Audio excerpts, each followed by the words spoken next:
If you don't do it, and I don't have that alcohol screening assessment, the only thing that I can really sentence you to is the maximum time. And I don't want The to. paper? What? The paper? What? All the lists on it? What is Von Schwartz? That's for your alcohol screening and assessment. Is that somebody I'm supposed to go to? What does that name stand for? That's somebody that you need to call to set up an appointment so that they can interview you and do an assessment. Okay. And Your Honor, my office, Today's the date and time that was originally set for sentencing. I have received and reviewed the recommendation from probation with Ms. Johnson. She has not, we do acknowledge she has not completed the alcohol screening and assessment through Von Schwartz, and she did miss a test on July 1st. I did discuss this with her yesterday on the phone and advised her to go to community corrections as soon as possible to try to test. She informed me, and so did her father, who is here with her today, that she did go to community corrections this morning before court and was there for about 45 minutes, and they said she was unable to test this morning. We are respectfully requesting that the court not remand her at this time and that we adjourn the sentencing out in August to give her the opportunity to complete the alcohol screening and assessment. She is gainfully employed at St. Joe's. She does not want to lose that job. In the alternate, if the court is inclined to remand her in both speaking with Ms. Johnson and her father, our request would be to potentially allow that remand to happen a couple weeks in the future so she can take time off work at St. Joe's so she does not lose that job. Other than that, Your Honor, we respectfully request an adjournment of the sentencing. and Teresa Claire on behalf of probation. Your Honor, I did communicate with community corrections this morning. She did go over, and she wasn't scheduled to do a test today, so she did not test. She did do her download of her scram. I just confirmed with them that there was no violations on the scram. However, she had not reported to them after June 15th. So there was quite a bit of info that they had to download on that. So I do know that there was no violations on the scram. However, probation also wants to point out to the court that this court did direct her back on April 3rd, I believe, and warned her about any further mistesting. So she was given a warning by this court back in April about her remaining compliant with the testing order. Buckle up, guys. Today we are stepping inside a courtroom where sentencing was supposed to be routine, but quickly turns tense. The defense asks for more time after missed alcohol screening requirements, and probation confirms she stopped reporting weeks ago. The judge had already warned her once before. You can feel the patience thinning. What begins as a request for leniency slowly starts turning into something much more serious.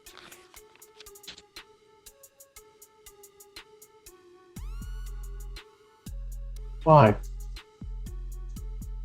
Why what? Why'd you miss a test? I mean, I gave you a huge break back in April and just told you, just don't miss the test. You remember that, right? Yeah. And then when you pled, why didn't you do your alcohol screening and assessment? Forgot to print it out. What? I said I forgot to print it out. Oh.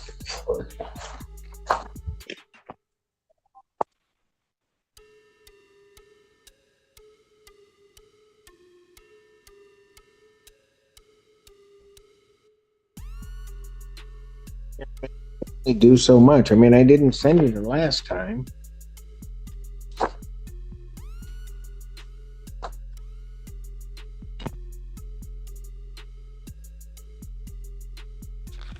Here's where the temperature rises.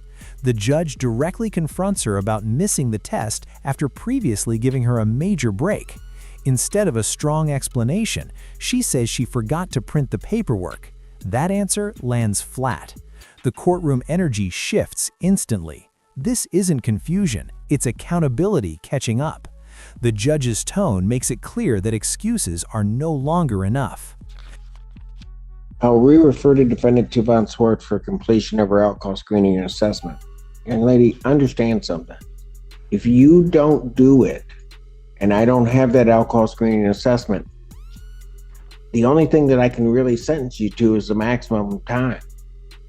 And I don't want The to. paper, What? the paper, What? all the lists on it. What is Von Schwartz? That's for your alcohol screening and assessment. Is there somebody I'm supposed to go to? What does that name stand for?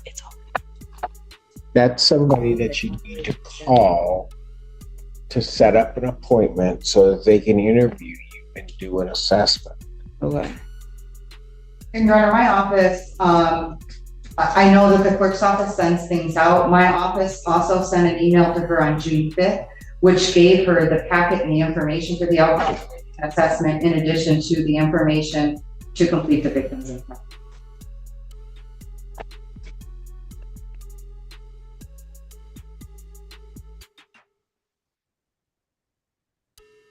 Need to pay a $75 referral fee. Do you have that? No.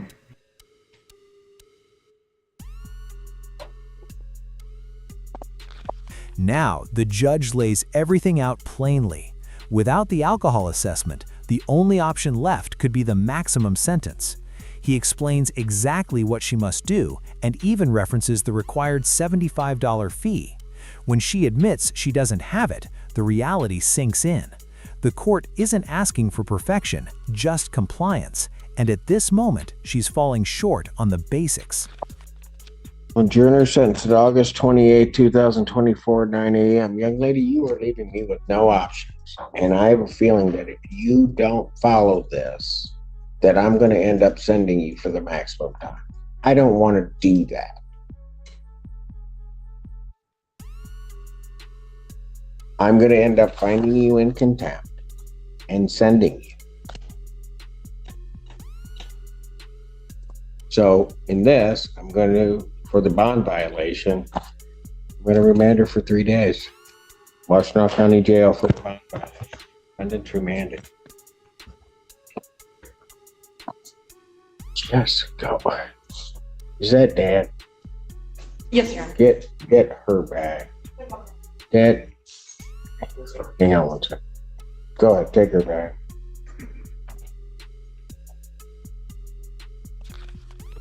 This is the breaking point. The judge says she's leaving him with no options and orders 3 days in jail for the bond violation. In seconds, the tone shifts from warning to consequence. She's escorted away as her father watches. It's swift, firm, and final. The courtroom sees a hard lesson unfold in real time. When repeated chances are ignored, the system responds. Come on up, Ditto. Can you come up to your phone? What's your name, sir? Tony Johnson. Okay. Can you help try to get her through the, Yes, I will definitely make sure that she does it. She lives with her mom, so I don't kind of know the things that kind of goes on.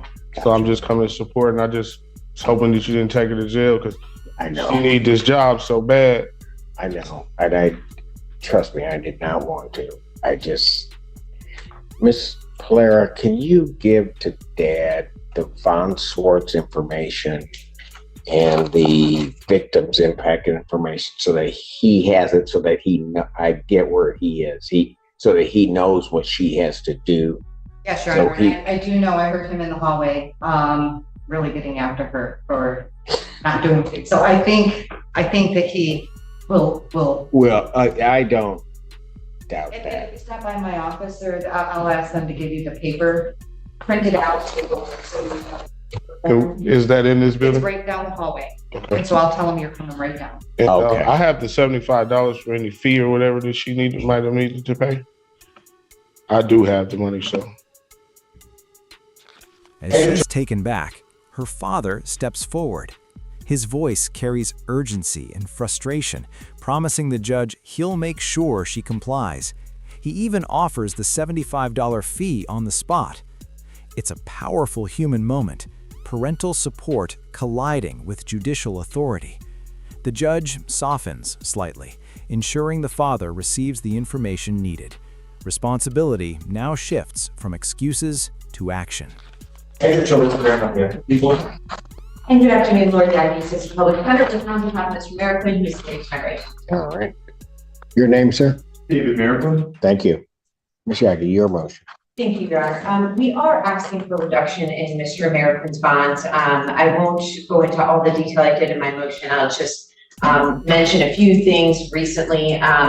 Obviously, I know the court's well aware he's been in jail for quite some time. And the biggest thing that I wanted to highlight today are the changes that have taken place during his incarceration. I think one of the biggest ones is his meetings with PMH, his medication. He's now stable on his long-acting medication, injectable. I've been in touch with his sponsor and his parents, all of whom are very supportive. His sponsor told me that he has a great network of people. His sponsor's name is Patrick, and Patrick told me that both Patrick and Mr. Merrick have a network of people, a sober network of people. There are meetings that I know Patrick attends at the Alano Club weekly. There are also Zoom option meetings that they've been talking about. I know Mr. Merrick has interest in going to the Alano Club for the meetings with Patrick, weekly meetings. And the other thing that I just want to highlight, because I just spoke with his parents again, well, his mom again today, and his mom told me that she notices a difference in the way that Mr. Merrick is speaking, in terms of, ironically, his mom said that when he gets out, he needs to come up with a schedule. He needs to come up with, this is what I'm going to do today, and this is my business I need to take care of. And she's already been talking to him about that. And she told me that Mr. Merrick is actually nervous about messing up, and he actually really wants to do what he's supposed to do. And she told me that that's a difference, because if he really is motivated and nervous and wanting to prove that he can do it and he will comply, she thinks that's a good sign. And so that's something she shared with me today. And she basically has been talking with him about that plan moving forward.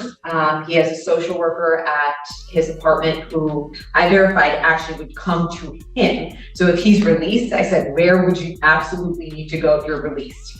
And it's his apartment. His social worker could come visit, or social worker or caseworker, whatever. Yes. Yeah, would come to his apartment to sort out his housing issue, try to, get that payment, get that sorted out. And then, that would be step one. And then the meetings, would be step two. But it does seem like he is in a much better place now than he was previously. All right. And his housing is in place? His apartment is in place. His mom was there this week. Yes. All right. Response. A new defendant stands before the court, and the tone changes. His attorney outlines months of progress, mental health treatment, stable medication, sober support networks, structured meetings. Unlike the earlier case, this one centers on rehabilitation. The defense paints a picture of someone trying to rebuild, not avoid responsibility. The courtroom listens closely as a second chance is carefully argued. Mr. Merrick, it's like you've been here forever. I could take a seat, Your Honor. Yeah. A seat. Yeah. As Ms. Yagi was talking and arguing, and she was talking about the differences in you. A lot of times people think judges are sitting up here and they don't notice differences in people, and I notice a difference in you. There was a point where you came in, and I don't know if you recall this, you had actually been before me on something else. You then came before me that time. And I'll just tell you, you were in bad shape.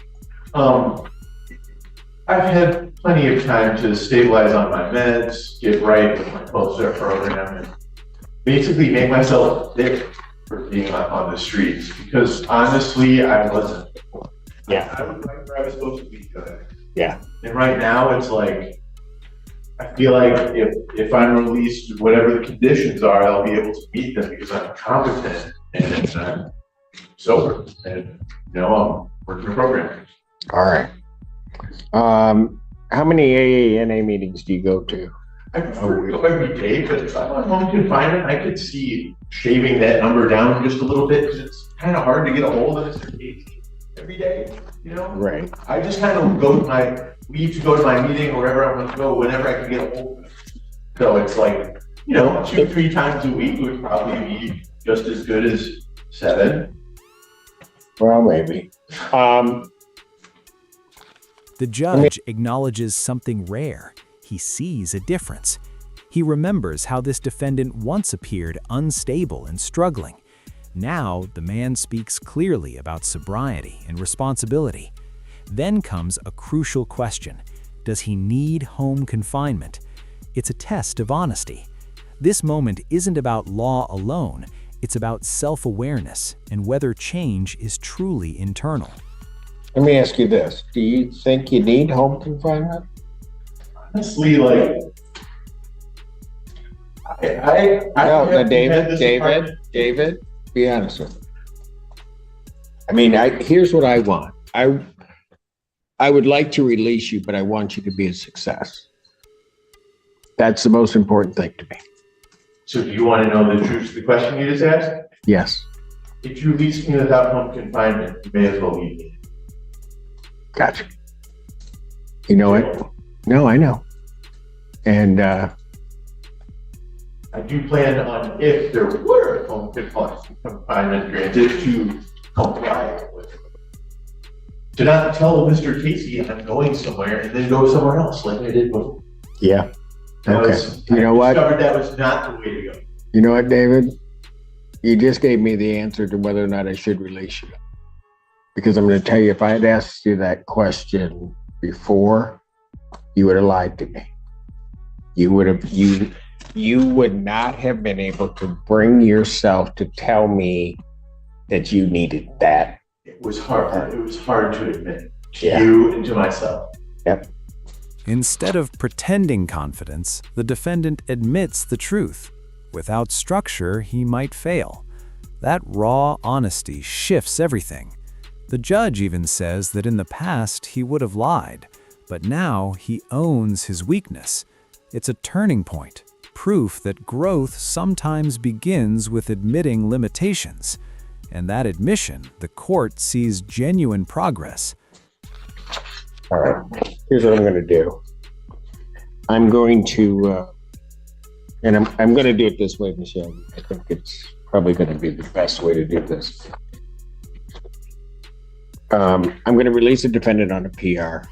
I'm going to sign an order for home confinement GPS tether. I will then set another hearing date, but what I want to see is after he's had a chance to talk with his mother, his worker, they go through details and kind of get himself adjusted. I want an order or something in terms of a plan for how he's going to proceed. Okay. I think we're set for an exam on Tuesday. That's correct. Before who, me? No. Judge Freshour. Yeah, you're right. Thank you, sir. Perhaps we could sign me up for double Perhaps duty that day. what? Double duty that day. You mean double? Well, I'm in here for that. That comes to you. Tell you what. That's well. No, I get what you're saying, that David. David, we're gonna do something a little bit different here, okay? Because your exam is set for this Tuesday. All right. It's before Judge Freshour. What I'm going to do is I'm going to adjourn that preliminary examination to October 1st, but also before Judge Freshour. So I'm not changing the judge on that, okay? In the interim, that's going to allow Ms. Yagi to get the information that I just requested to me, allow you to settle in, figure out how you're going to do things, and allow Ms. Yagi to get an order to me prior to that point in time. Okay. That sound good? So it's like double duty, like you said, but it's just, Are you asking me if a PR bond and home confinement sounds good and then until October 1st? well, right. You'll be on that till October 1st, but Ms. Yagi's going to get an order to me that's going to sort of structure what you're doing Sure. in the interim. Okay. Yeah, as long as I can get a hold of Mr. Casey to go to my meetings, I'll go to all of them. Okay. And if I can't get a hold of anyone, here's the catch. I'm not gonna leave the house if I can't get a hold of them. Okay. So what I'm going to do is I'm going to set your bond at a $25,000 personal recognizance bond, GPS, home confinement prior to release. Okay. So as soon as they can get that on you, so it may not be till tomorrow, but as soon as they can get that on you, they'll release you. Ms. Yagi, I would expect an order within a week or 10 days. Okay. And that way, see it. And in the interim, I'm sure counsel, they'll be trying to work something out to try to resolve the case itself. So this may all work out for you. Okay, David? That'd be great.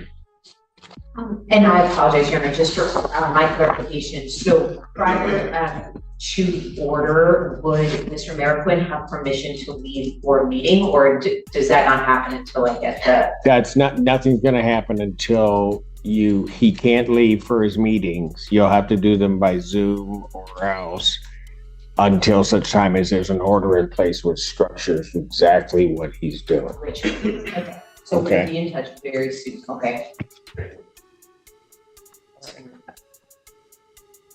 Thank you. And I'll let Judge Freshour know I took one off of her. I don't think she'll be upset. We'll see. Okay. The judge grants release on a personal bond with GPS home confinement, but with strict structure and oversight. It's not freedom without guardrails, it's opportunity with accountability. A follow-up plan is required and conditions are clear. The courtroom closes on cautious optimism. One defendant faced consequences, another earned conditional trust. If you found this breakdown insightful, make sure to like the video, subscribe to the channel, and we'll see you in the next video.